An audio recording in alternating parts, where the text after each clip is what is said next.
મિતાબા છે, મહેશભાઈ છે ને, એ લોકોને આપણે વાત નથી કરવાની. આ બે લોકોની શું કામ ખબર? આપણે ત્યાં સુધી નથી પહોંચી શકવાનું, પણ નાસીપાસ નથી થવાનું. નાસીપાસ નથી થવાનું. કારણ કે શું કામ ખબર? જ્ઞાન સંપ્રદાયનો ઝંડો તમારા હાથમાં છે. એટલે નાસીપાસ નહીં. તિલક, કંઠી અને અમર મંત્ર, આ વસ્તુ તો છે ને આપણી પાસે. એટલે બહાર કરું ને તિલકની વાત હું નથી કહેતી. એ તિલકથી કાંઈ ફાયદો થાય? હું ક્યારેક અહીંયા આવું ને કોઈક તિલક વાળા મળે ને, રાજુભાઈ હોય કે આપણા ભાલ તિલક વાળી ગાડી કોઈ મળે ને, છેક અમે ત્યાં સર્કલે ઉતરી ને તો અહીંયા મંદિરના ગેટે મૂકી જાય તિલક હોય એટલે. બાકી આવા બાવાઓ તો ઘણા દુનિયામાં રખડે. કબીર સાહેબે કીધું, એક બાવો દૂજો બાવો 18 લાખ હુआ.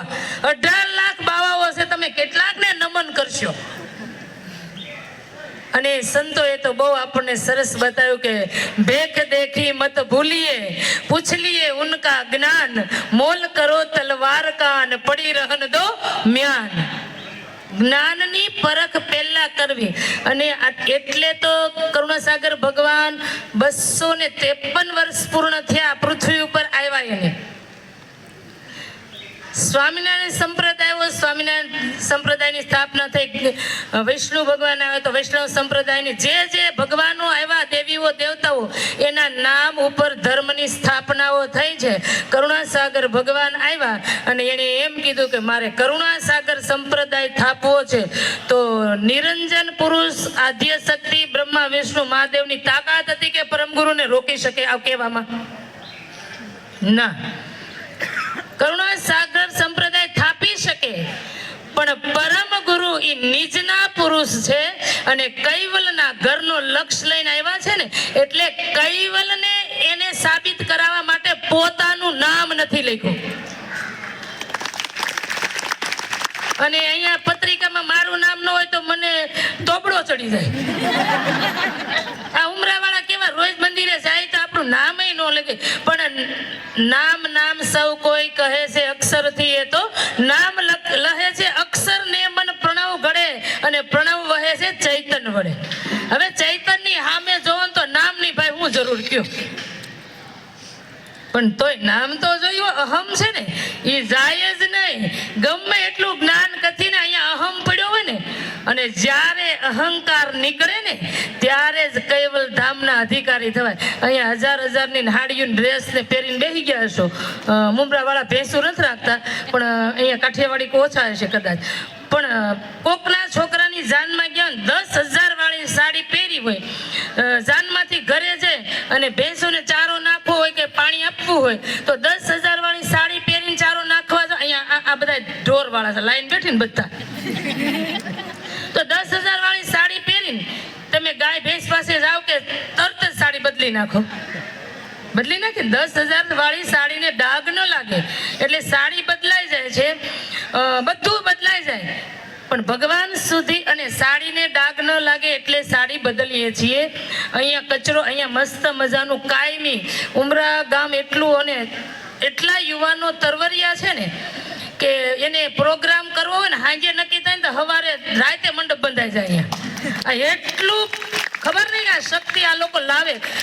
અને જીવા દાદા, હું રોજ વિચાર કરું કે અઠવાડિયે હમણાં હજી તો મઈ બીજ ઉજવી, એની પહેલા કઈ કાર્યક્રમ એક હતો ને પાછો આ તરત જ આવ્યો ને હજી 3જા મહિનામાં તમને થનગનાટી રહ્યા છો તમે બધા જ.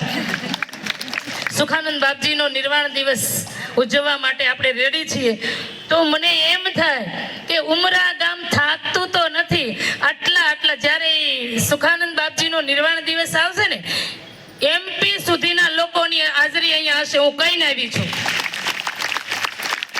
ત્યારે મને એમ થાય કે આ લોકો આ ભંડોળ કેમ ભેગું કરતા હશે અને આવડું મોટું રસોડાની વ્યવસ્થા કેમ કરતા હશે.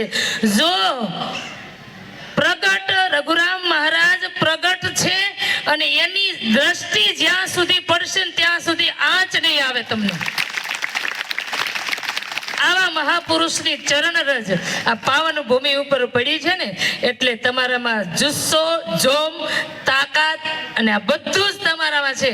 અને માલિકે તો આપણને ખટ સંપત્તિ આપી, અક્કલ, આરજ, સુરત, નુરત, ચૈતન અને ઉપજણનો અંશ. આ ખટ સંપત્તિ આપીને આપણને મોકલા છે. પણ મીરાબેને એવું કીધું ને, અને હું દર વખતે આ મંડળો મને કાયમી સાંભળે કથામાં, લેડીઝ ફર્સ્ટ. બહેનો, કારણ શું કામ ખબર છે?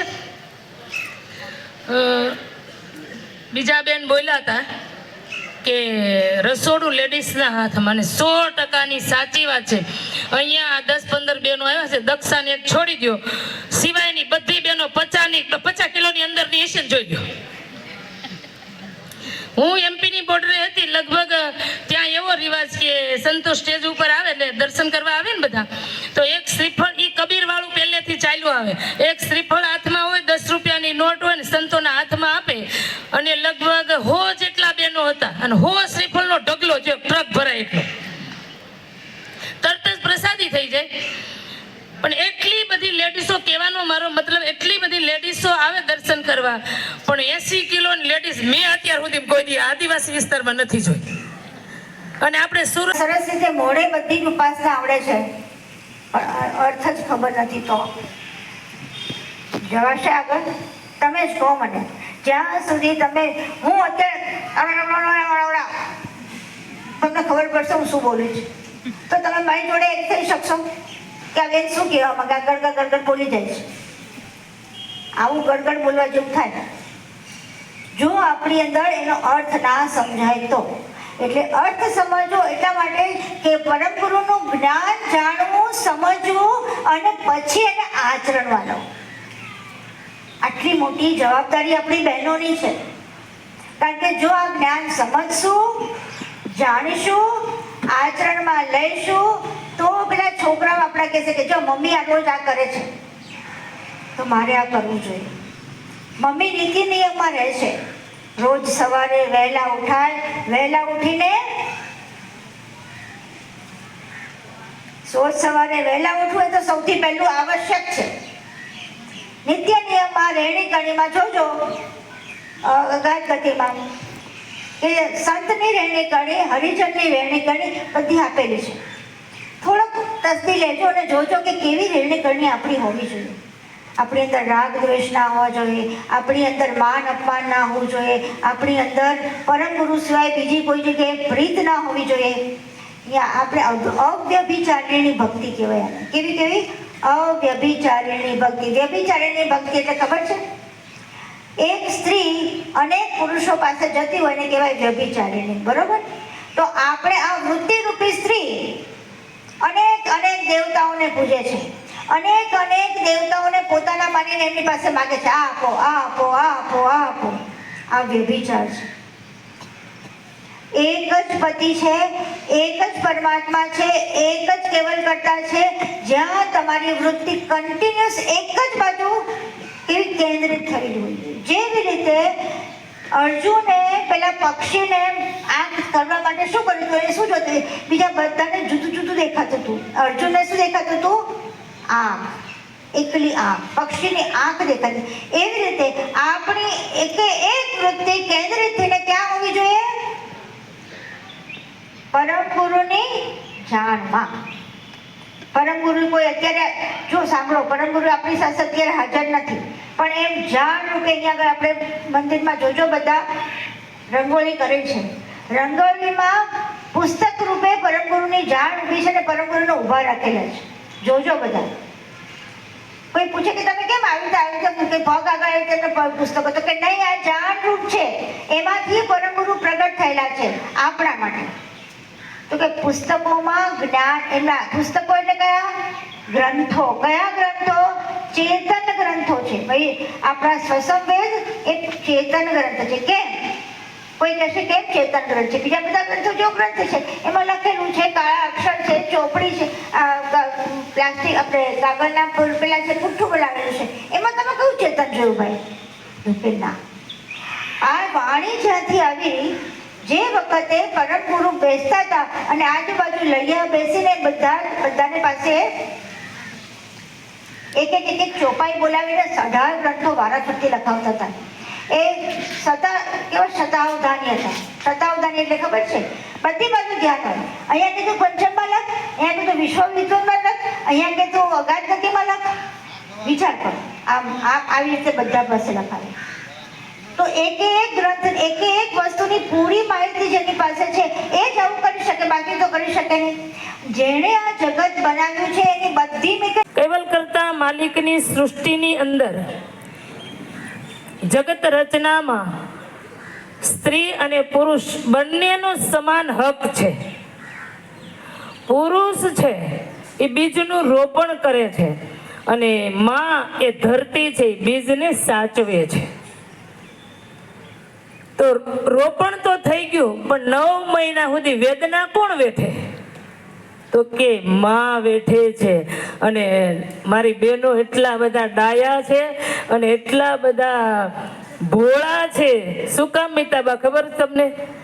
કે 9 મહિના સુધી પીડા વેઠે. 5 મહિનાનો ગર્ભ હોય અને ડોક્ટર પાસે જાય અને બીપી ચેક કરે ને તો 200+ બીપી આવે ને, ડોક્ટર એમ કહી દે કે 5 મહિનાનો ગર્ભ છે, જો એને બચાવવો હોય ને તો કાલથી મીઠું ખાવાનું 9 મહિના બંધ કરો. તો માં કરે કે ન કરે? હા કે ના કરે ને? ઈ માં છે.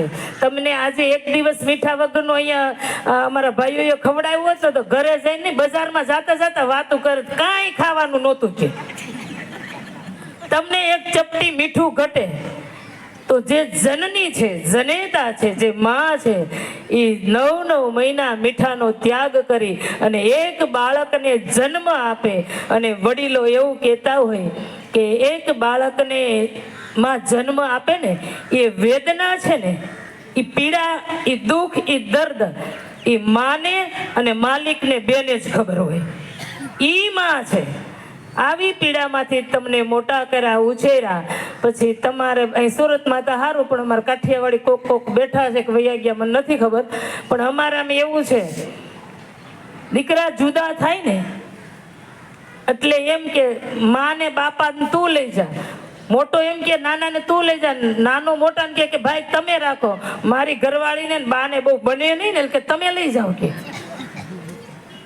5 સંતાનોને માં મોટા કરે એક જ છતની નીચે.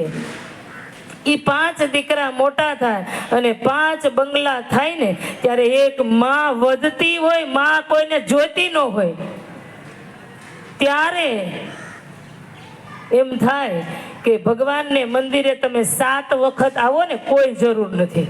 મીતાબાઈએ બહુ સરસ વાત કરી. પરમ ગુરુનું સ્વરૂપ કોણ છે ને એ હમણાં જ આપણે સાંભળી રહીએ. પરમ ગુરુ પથ્થરના કે કાગળના નથી. ગોડી અવિનાશી પદ 3 પહેલી ચોપાઈ. દેવલ દેવ પૂજા વિધિ પાતી 16 કર્મ આચારા, ધૂપ દીપ સજી અરધ આરતી એ સૌ ઓરલા હો સંતો અદ્ભુત જ્ઞાન હમારા, જાને કોઈ જાન ન હારા, સંતો અદ્ભુત જ્ઞાન હમારા. વૈદોક્ત વિધિ પ્રમાણે કોઈ પણ ઈષ્ટ દેવની પૂજા જો પૂર્ણ રીતે સંપન્ન કરવી હોય ને તો 16 પ્રકારના નૈવેદ્ય જોઈએ. ધૂપ દીપ અરધ આરતી એ સબ ઓરલા.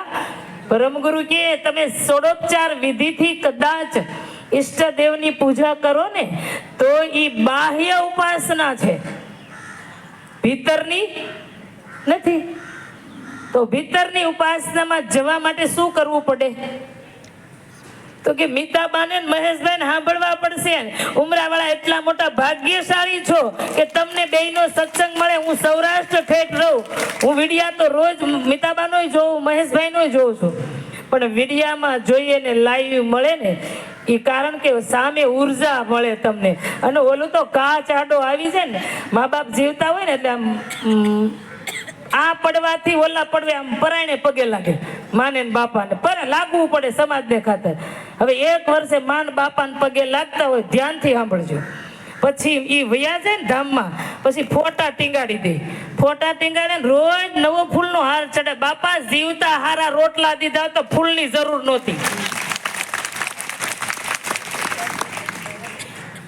એટલે સંતો લખે ને આપણામાં કે છે છતી આંખને અંધપણું માનવું, એમ બ્રહ્મ જ્ઞાને જ્ઞાનીની અક્કલ ફૂટી આપ ઈશ્વર ગણે કોઈ ન ઉગીરો કાળે તો સર્વને ખાધા કૂટી માતાનું પોષણ પામીને સર્વે મચ્યા તાતની વાત કોઈએ ન જાણી કરુણા સિંધુ હવની પર આવ્યા ઠેઠની વાત એમણે વખાણી જગતનો બાપ કોણ છે અડવાના હોય હવે એની અંદર કેમ મારે ઉતારવું એ ટેકનિક મારી પાસે છે પછી તો પૂછવા આવે કે તમે કઈ હું નામે ન લઉં ભગવાન કોણ તમારે બોલવાનું છે કે 33 કરોડ એને હિન્દુ લોકો તમે ભાગ્યશાળી બહુ છો હિન્દુ ધર્મની અંદર 33 કરોડ ભગવાન આપ્યા કેટલા પછી દેવીઓ કેટલી 66 કરોડ પ્લસ કરો એટલે 99 કરોડ ભગવાન થયા સમજો ને પણ મોદી સાહેબ એવું કહેતા હોય કે 1.25 કરોડની વસ્તી 1.25 કરોડની વસ્તી એટલે 99 કરોડ ભગવાન આપણને હિન્દુઓને મળ્યા તો સમજો પોણો ભગવાન માથાદીઠ આપણને ભાગમાં આવ્યો છે એટલે હવને લઈ લેવો જેમ જે જોઈએ તે પ્રાઇવેટ લિમિટેડ કંપની ભગવાનની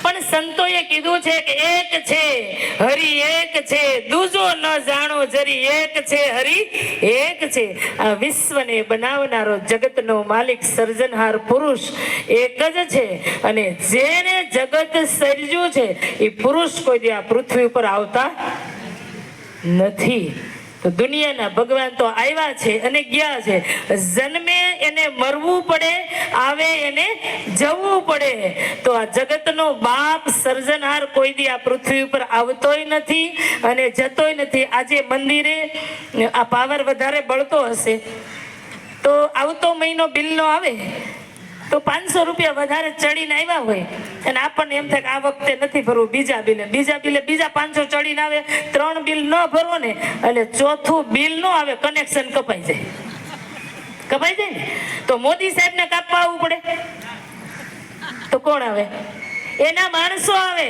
મોદીને ખબર ન હોય કે ઉમરા ગામમાં મંદિરે બિલ ભરાયું છે કે નહીં મોદીને કાંઈ ખબર ન હોય અને તોય તમારા ઘરનું કનેક્શન કપાઈ જતું હોય એવી જ રીતે વિશ્વનો બાપ છે જગતનો જે સર્જનહાર છે ને એને કોઈ દી આ પૃથ્વી ઉપર આવવું પડે નહીં તમારો મોદી છે એ 19 રાજ્યો ભારતના છે કે 21 એમ કઈક છે ને બહુ ખબર નથી આટલા બધા રાજ્યો થઈ ગયા અમે ભણતા તે 21 હતા એટલે બધા રાજ્યો વાઇઝ ગુજરાત રાજ્યના મુખ્યમંત્રી કર્ણાટક ઓરિસ્સા આંધ્ર બિહાર બધાના અલગ અલગ રાજ્યના એક મુખ્યમંત્રી હોય પછી તમારા રાજ્યની નીચે જિલ્લો આવે તો એનો સાંસદ હોય તાલુકો આવે તો ધારાસભ્ય હોય અને સિટી હોય તો નગરપાલિકાનો પ્રમુખ હોય અને ગામડું હોય તો સરપંચ હોય હવે તમે વિચારો કે 33 કરોડ દેવ આ જગતને ધર્મગુરુઓએ આપ્યા છે ભારત